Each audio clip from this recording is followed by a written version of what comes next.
ایک اب نیا آیا ہے شوشہ، اور وہ کیا ہے؟ رینڈ کارپوریشن ہے امریکہ کی ایک بہت بڑا تھنک ٹینک، سب سے بڑا، سب سے اونچا۔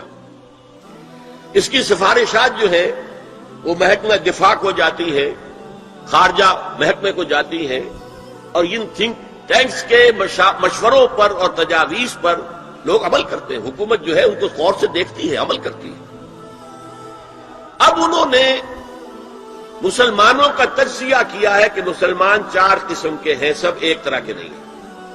بہت غور سے سننے کی بات ہے، 80 صفحات کی رپورٹ ہے، جن حضرات کے پاس ہے انٹرنیٹ وغیرہ کا وہ نکال سکتے ہیں، پڑھے پوری کی پوری۔ میں خلاصہ دے رہا ہوں۔ کہتے ہیں نمبر 1 ہے فنڈامنٹلسٹ، اور فنڈامنٹلسٹ وہ ہیں کہ جو اسلام کو صرف مذہب نہیں دین سمجھتے ہیں، جو یہ سمجھتے ہیں کہ اسلام صرف عقیدے، عبادات اور رسومات کا نام نہیں ہے، بلکہ اسلام ایک پولیٹیکو سوشو اکنامک سسٹم ہے، ایک نظام ہے، اجتماعی نظام ہے۔ کہا یہ ہمارے دشمن نمبر 1 ہے، انہیں ہم نے ہر قیمت پر ختم کرنا ہے۔ They are the biggest challenge to our civilization, our culture, our system. ہماری تہذیب ان کے سب سے بڑے دشمن یہ۔ نمبر 2 ٹریڈیشنلسٹ ہے، روایت پسند۔ یہ ہمارے علماء جو قال اللہ و قال رسول میں ہے، فقہ حنفی پڑھ رہے ہیں، یا کوئی اہل حدیث ہے تو کچھ اور چیز پڑھ رہے ہیں، وغیرہ وغیرہ۔ ان کا اصل جو مشغلہ ہے وہ دارالعلوم ہے، پڑھنا پڑھانا ہے، مساجد میں خطبہ دینا ہے، امامت کرانی ہے۔ اس سے آگے کا ان کے سامنے خود تو کوئی کانسیپٹ نہیں ہے، لہذا یہ ہمارے لیے خطرناک نہیں ہے۔ They are no challenge to us. لیکن اگر کبھی وہ فنڈامنٹلسٹ کے ساتھ مل گئے تو پھر بہت خطرناک ہے۔ کیوں؟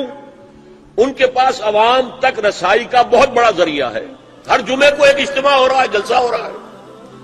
چھوٹی سی جلسی کرنی ہو تو ہزاروں روپیہ خرچ کرنا پڑتا ہے، اشتہار ہے، پوسٹر ہے، فلاں ہے، چاہے وہ چھوٹی سی جلسی ہو۔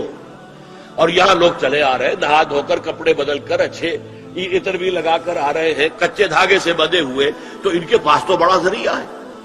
یہ اگر فنڈامنٹل کے ساتھ مل گئے تو بہت خطرناک ہے۔ لہذا ان کے لیے تو یہ ہے کہ اولا تو ان کو ایک دوسرے سے دور رکھو، اور جو ٹریڈیشنلسٹ ہیں انہیں اپنے باہمی جو مسلکی اختلافات ہیں، فرقے وارانہ اختلافات ہیں، ان کے اندر بزی رکھو، شوشے چھوڑتے رہو تاکہ وہ اسی بحث کے اندر مناظرے بازی میں لگے رہیں۔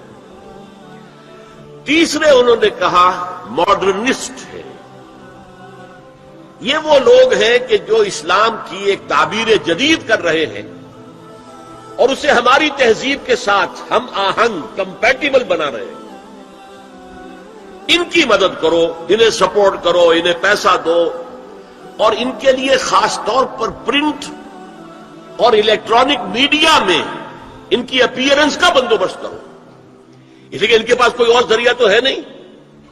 ان میں سے کسی کو کوئی مسجد میں خطیب بنا کر تو نہیں کھڑا کرے گا، بلکہ داخل بھی نہ ہو سکے شاید وہاں، تو ان کے لیے ذریعہ چاہیے تاکہ عوام تک پہنچے۔ آج کا سب سے بڑا ذریعہ ٹیلی ویژن ہے، لاؤ انہیں اس پر، اور انگریزی پریس ہمارا خاص طور پر جو ہے ان کا اعلی کار ہے۔ ان کے لیے یہ ہے کہ ان کی مدد کرو، سپورٹ کرو، اور انہیں پرنٹ اور الیکٹرانک میڈیا کے اندر انہیں ایکسپوژر دو۔ چوتھا کہتے ہیں وہ ہے سیکولرسٹ، پہلے ہی سے ہمارے ہیں، ہماری جیب میں ہیں، وہ تسلیم کر چکے ہیں، ہضم کر چکے ہیں کہ نظام کا، زندگی کے نظام کا کوئی تعلق مذہب سے نہیں ہے، مذہب نام ہے عقیدے کا اور عبادات کا اور رسومات کا، تو یہ تو ہمارے ہی ہیں۔ تو گویا کہ 2 جمع 2 تقسیم ہو گئی۔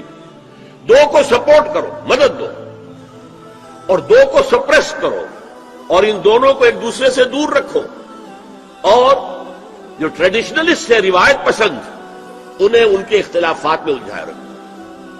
یہ ہے پالیسی جس کے تحت آج ایسی باتیں آپ کو اپنے الیکٹرانک میڈیا سے، ٹیلی ویژن سے سننے میں آ رہی ہیں، اور بڑے بڑے دانشور ہیں جو کہہ رہے ہیں شراب اسلام میں حرام نہیں ہے، شراب پی کر دھت ہو جانا، بالکل مدہوش ہو جانا حرام ہے۔ آپ کو معلوم ہے کہ وہاں بھی کہا جاتا ہے ڈرنکرز، ڈرنکرز وہاں بھی پسند نہیں کیے جاتے، اتنے پینے والے کے ہوش کھو دیں، مغرب میں بھی پسندیدہ نہیں، لیکن وہ کہتے ہیں کہ اصلاً شراب حرام نہیں ہے اسلام۔ اور آپ کو معلوم ہے، میں نام نہیں لینا چاہتا، یہ ہماری بدقسمتی ہے کہ علامہ اقبال کے فرزند ہیں جنہوں نے یہ بات کہی ہے۔ پھر انہیں کے ایک اور ہم نام ہے، انہوں نے شوشہ چھوڑا، اسلام میں پردہ وردہ نہیں ہے، قرآن میں پردہ نہیں ہے۔ یہ تو ایک وقت کی سوشل ضرورت تھی، ایک خاص وقت کی ضرورت تھی جس کے تحت کچھ احکام دیے گئے، ورنہ یہ کوئی مستقل احکام نہیں ہے۔ دین کی بات پھیلا